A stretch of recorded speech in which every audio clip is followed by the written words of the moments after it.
Today, the refinancing conundrum.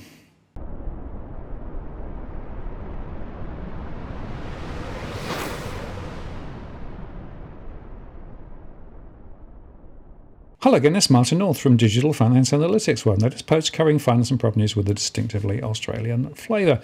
Today, I'm joined by Nathan from Brisbane. Hi Nathan, how are you going? G'day Martin, very well, thank you. Thanks for having me. Great to have you on the show. You, in fact, invited me on your YouTube channel the other day, and we had a nice chat about property. You're based in Brisbane, you're a mortgage broker, and I really got interested in what you were saying about some of the issues that people are facing with trying to refinance and, all of the conundrums with higher interest rates and things. So before we get into that, just why don't you introduce yourself and a bit about, where you're located, the sort of business that you do, and what you're seeing perhaps in the Brisbane market at the moment. Definitely, yeah, exactly right. So we're a mortgage broker based in Brisbane. We deal with people Australia-wide. And look, at the moment, we're dealing with a lot of first homeowners, people looking to refinance to reduce costs. And do have our YouTube channel where we like to discuss all these sort of things and run through the details. But particularly with the rate rises, I guess there's a bit of concern out there. So thanks for having me today and looking forward to having a bit more of a chat around that. Yeah. And, rate rise is incoming, right? I mean, there are people on low fixed rates that are expecting over the next few months or maybe a year or so to step up significantly. And we've also got people on variable rates that essentially are seeing that being ratcheted up. The Reserve Bank is talking about higher interest rates in the next few months, and the banks have been passing some of those on. And of course, you've got quite a few people who've got a mix of fixed and variable, because quite often they've got some structuring going on there. So when you have a conversation about a client, how do you help them think about it and think about what they need to do based on where they currently are? Definitely. Look, I think there's been a lot of movement, especially in the fixed rate market, really in the last 6 months. If you cast your mind back in, I know you've talked about it on your show before, at the start of the year, you're really getting fixed rates at that 1.99%, which was quite attractive because in comparison to the rate or the variable rate at the time, you're sort of sitting at that 2.5%.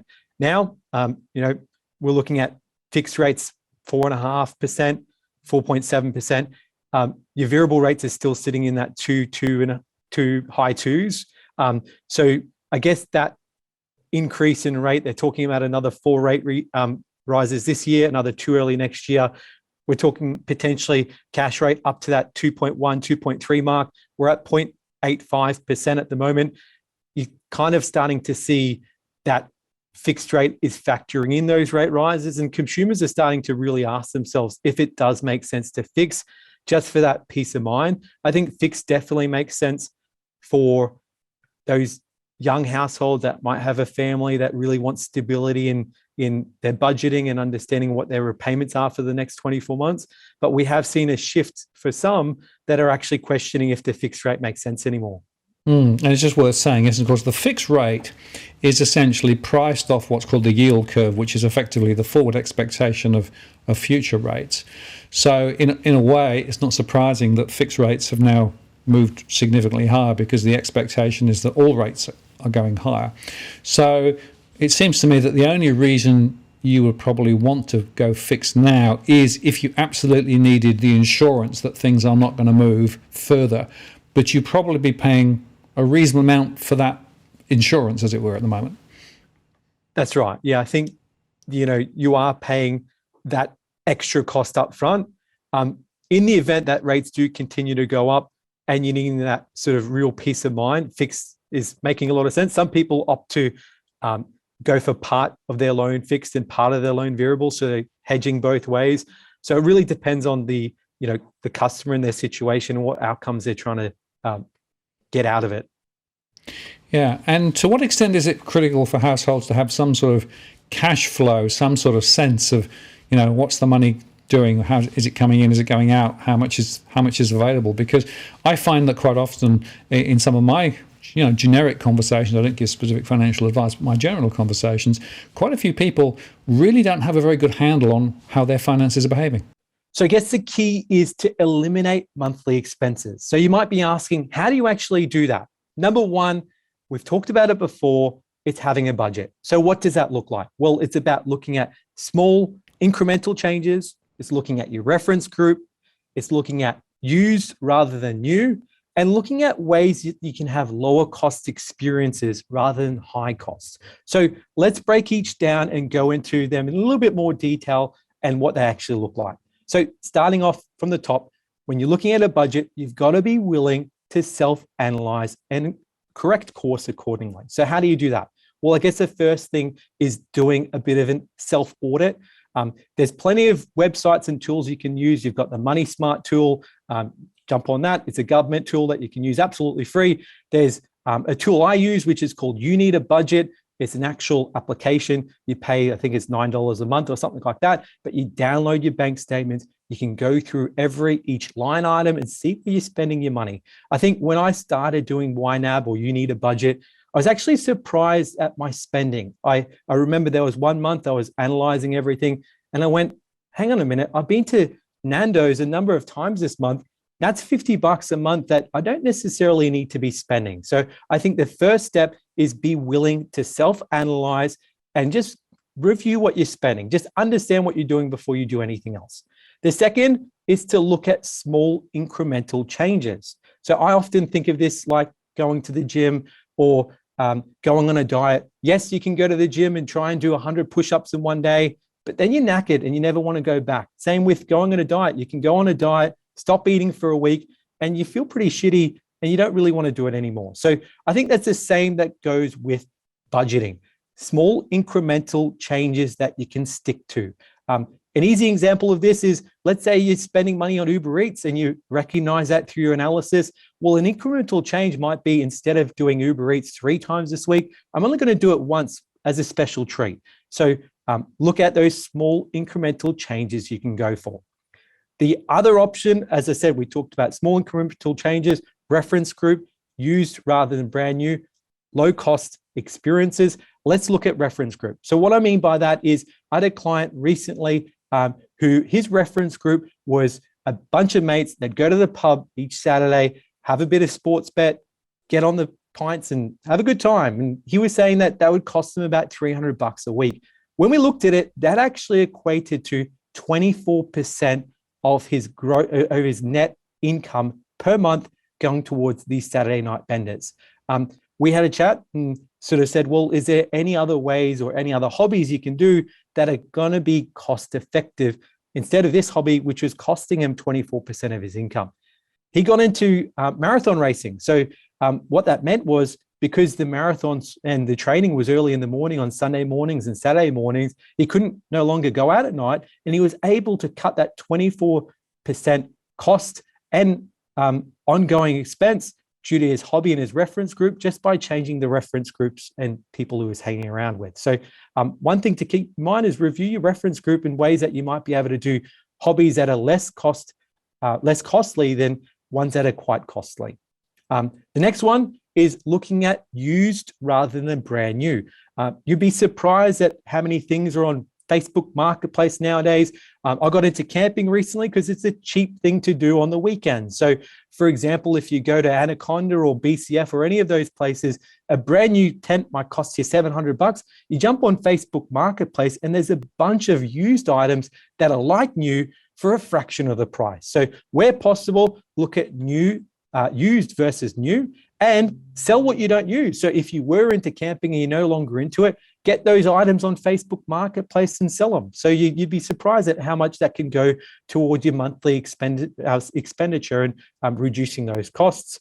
And one of the last things is look at low cost experiences rather than high cost ones. An easy one to think about is camping. So instead of going to the Gold Coast, where 2 nights might fetch you $600 to $400 for the weekend, camping simply costs you $84. You can, in one night, cover the cost of your equipment, which you get secondhand on Facebook Marketplace and everything, as it would cost for 2 nights at a Gold Coast hotel. So look at ways you can change those experiences. You still get the same memories, but a fraction of the cost. Lastly, I think be open to embrace and continuous improvement and continuously reviewing this, because this isn't something that you do as a once-off. It's something that you want to keep looking over. Yeah, and it's also, I think, worth just going back over your statements and looking for those subscriptions. It amazes me how often people have many subscriptions on their credit cards or on their debit cards or on PayPal, where they've just signed up for something some time ago and they're still paying monthly. It'll go on going out of your account every month until you actually stop it. So quite often people are horrified when they realise just how much is draining out. And of course, every dollar that you are able to save gives you flexibility, right? And I think that's one of the things that I always come back to, Nathan, here. This is about creating more flexibility for people, right? It's not trying to say you can't do X or Y. It's simply saying in the current environment, when things are actually getting a bit tight, you've got to make some prioritization decisions, right? And sure, you can still go down the pub once a week or something, but if you go down every night, it's going to be a problem, right? It's trying to be sensible about it. But the first base is get the information together so you know where you are, because only half of the people in my household surveys actually know where they are already.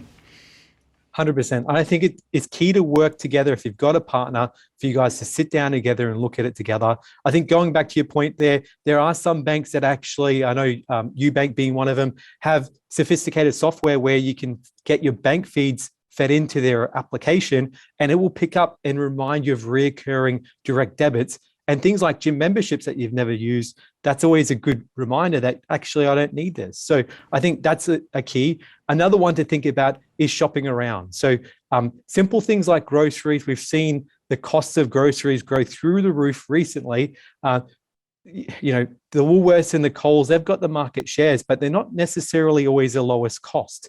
So for example, I live in Brisbane here. We've got a Costco, which is about 40 minutes from where I live. But what I can usually do is find ways to eliminate and reduce costs. So I know Aldi typically has cheaper fruit, vegetables, and things like that. We've also got Foodworks and IGAs that are small independents. They're fighting against the bigger conglomerates and always trying to get new customers in with their specials. And obviously, same thing with Costco, where you can buy things that you're going to be using, like toilet papers and shampoos and stuff that's non-perishable in a larger scale, and then use it on a week to week, month to month basis. So I think shopping around and not being so stuck on just going to your Woolworths or your Aldi or your Coles out of convenience is just knowing where to find where you might be able to pick up fruit a little bit cheaper here, your toilet papers and other things at a larger scale. And I'd add to that one of the tricks also is don't necessarily just go after the brand that you always go after. And there might be other brands that are actually slightly less expensive and might be less prestigious, but will be perfectly serviceable.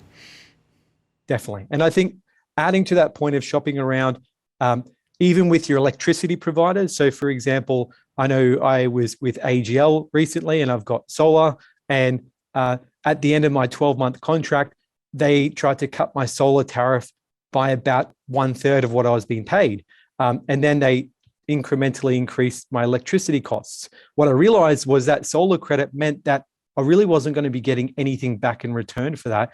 And shopping around, it took me a few hours to find a provider. I was able to get a 3 times multiple on what AGL had initially offered me. So it was pretty much back to where the initial offer was by moving to Origin. So I think shopping around, that's the same thing with insurances. I'm always flabbergasted to see once I get my insurance bill for the annual renewal, how much they'll increase that. And even for your mortgage, same sort of thing. It's the type of thing that they work off the fact that you become a little bit complacent. You just get comfortable with the providers you're with. So if you're not reviewing them sort of every 12 months, you'll find that over time, they'll keep going up and up. Absolutely. Well, once you've done that basic work, then I guess the other question is the mortgage, right? So it's going to be, for many people, a very significant outgoing. So what's the way to think about the mortgage and how to maybe experiment with looking at different scenarios and different timeframes and things, because it may not always be obvious as to what the best route is.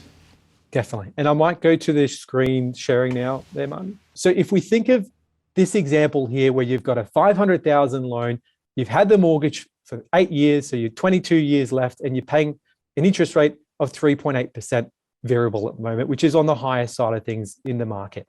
You're currently paying $2,797 per month. And we're constantly amazed at how many people are paying in those 3 to 4% and really aren't doing much about their mortgage or looking to review it. First thing to do is talk to your bank. So tell them that you've seen a better offer online and get them to match it or get that down. You should really be looking to get your rate around that 2.7, 2.6 mark. So talk to your bank, tell them that you're looking to get a better deal and what they can do to keep you. If that doesn't work, then it's time to talk to a mortgage broker who can help you understand your options. To give you an example here, in this same breath, let's say that you've gone from 3.8 to 2.79%. Couple things you need to be careful of here. With the banks, typically they'll look to try and default you back to a 30-year term. So you might go, you beauty, my mortgage repayment has gone down from 2,700 or 2,800 round figures a month down to 2,052, which is about a $745 difference. Don't be caught in this trap. A lot of people do think, yep, I'm just going to pay that. But what you're actually doing is paying the mortgage back over 30 years. The key here is to move your loan term back to 22 years, which is in line to what you're initially paying. Based on the lower rate, you're still paying $261 less than what you're paying previously per month. So that's a big savings just by moving your mortgage, keeping the same term. And what we'll find are a lot of lenders do provide cash back. So you can get $3,000, $4,000 cash back just for the honor of moving your loan to that bank. So really covers all your costs because the costs of moving are typically no more than $1,000, roughly speaking. But one extra step that we always recommend, if you can do, is instead of pocketing that $261 that you would have otherwise been paying on the mortgage, move back to the repayment that you were paying and you're used to. And it actually means that you'd pay off the loan 2 years, 7 months faster and save an additional $22,000 by having the lower rate. So I think there's some really easy and practical tips you can do with your mortgage, especially if you are shopping around. Yeah, and what's fascinating about that, is that people don't think about the total amount they have to pay in terms of interest, right? Which is a very important thing. It's in the calculator there, right? If you stick in 30 years, sure, it extends it out, but you're going to pay a lot more over the life of the loan, right? And so if you need to be very sensitive to that. And in fact, you're dead right that quite often the banks will then reset it at 30 years again. So you're now back at the start of another 30-year repayment program.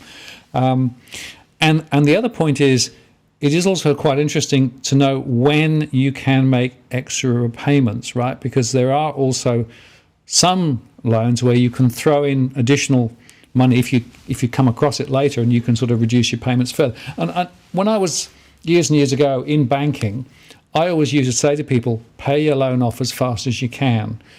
That seems to have gone away a bit now, but it still seems to me to be very much common sense.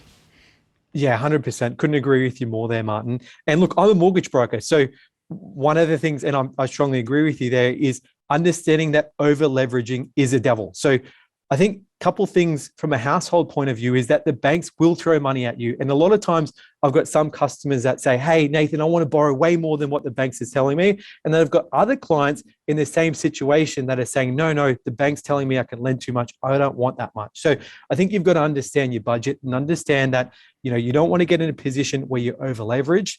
One of the biggest risks I see, particularly with a lot of homeowners, is there's a high percentage of borrowers when they buy their home that within the 12 months preceding purchasing their property, they go to buy a vehicle.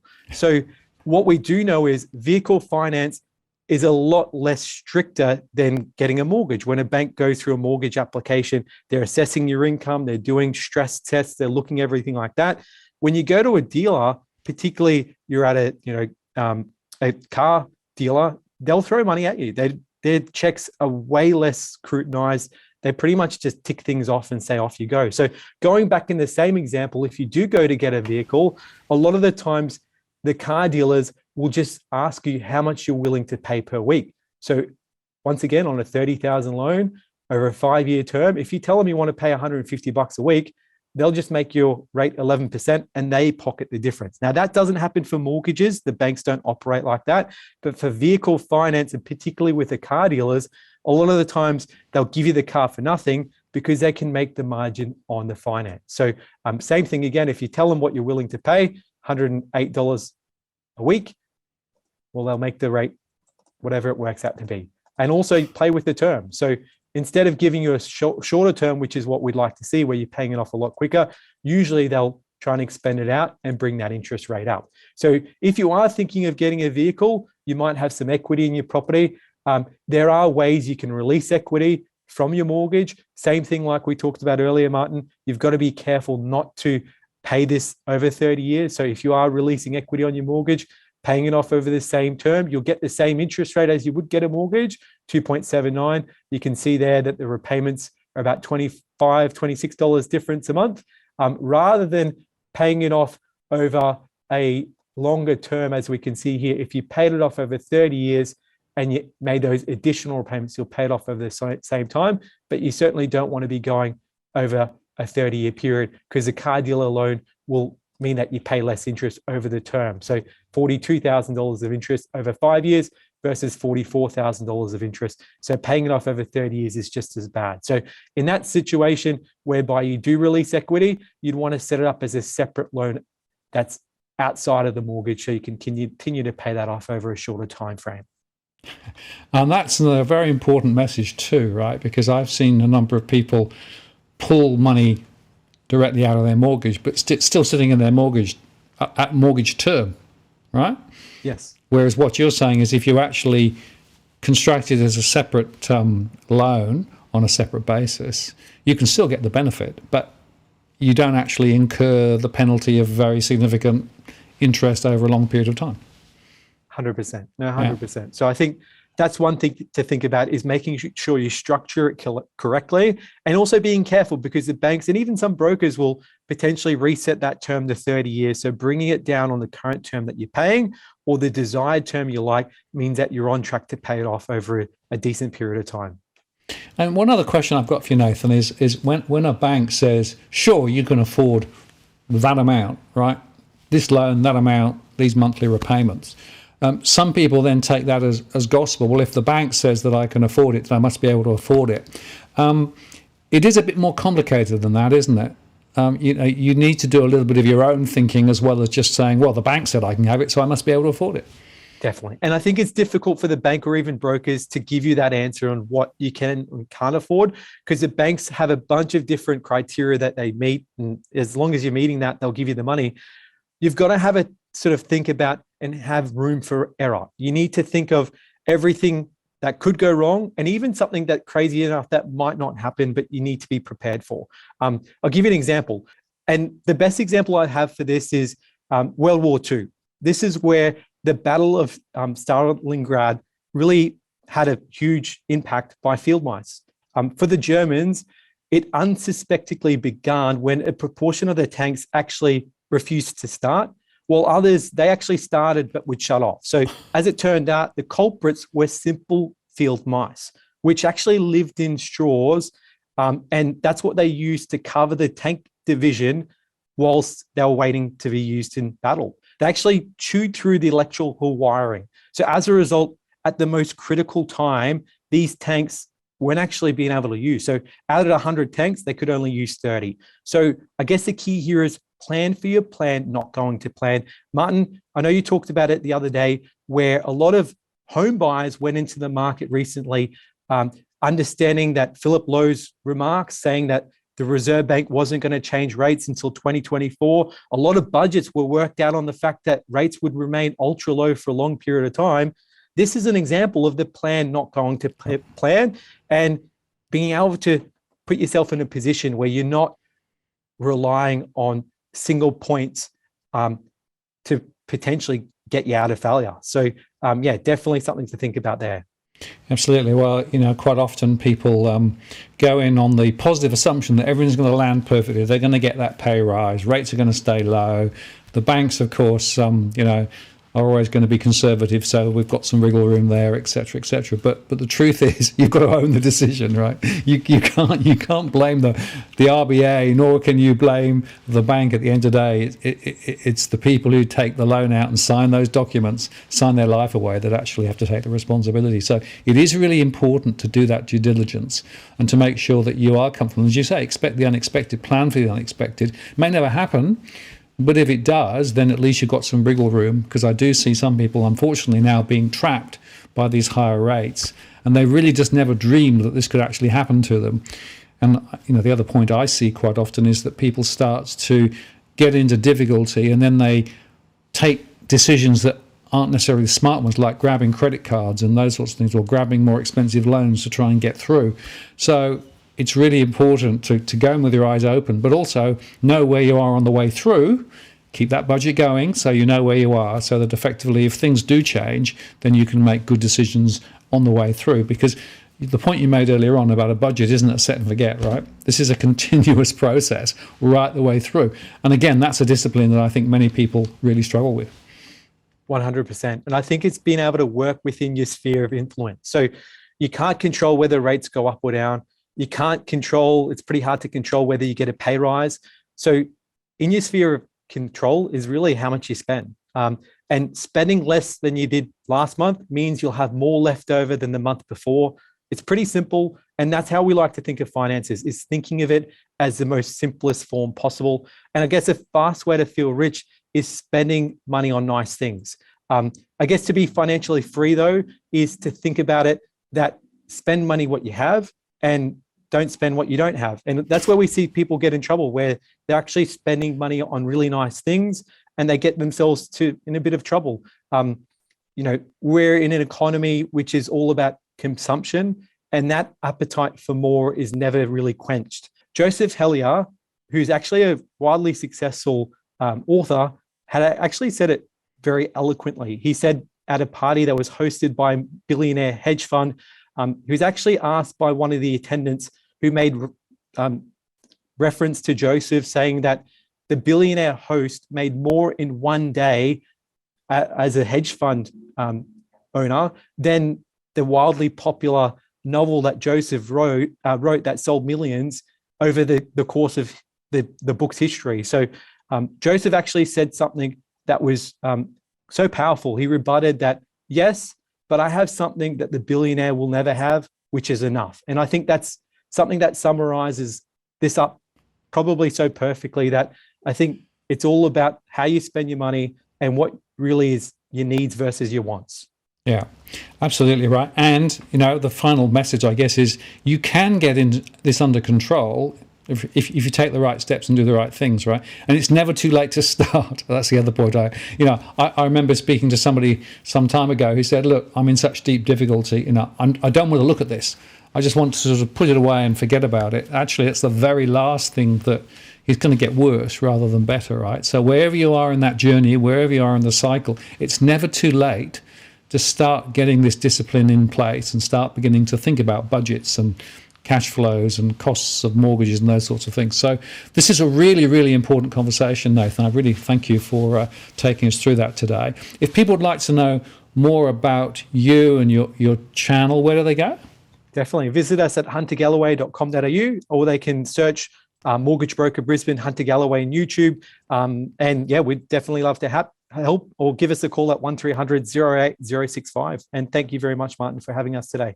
I really appreciate your time, and some very important messages there. We'll put some links and things below. And thank you for taking us through that. And the message to everybody is, don't panic. It's never too late, but you need to be able to let into it with a level head. And some of the tools and techniques that we've discussed today would be really, really helpful just now. Thank you very much, Nathan. Talk again soon. Take care. Bye-bye.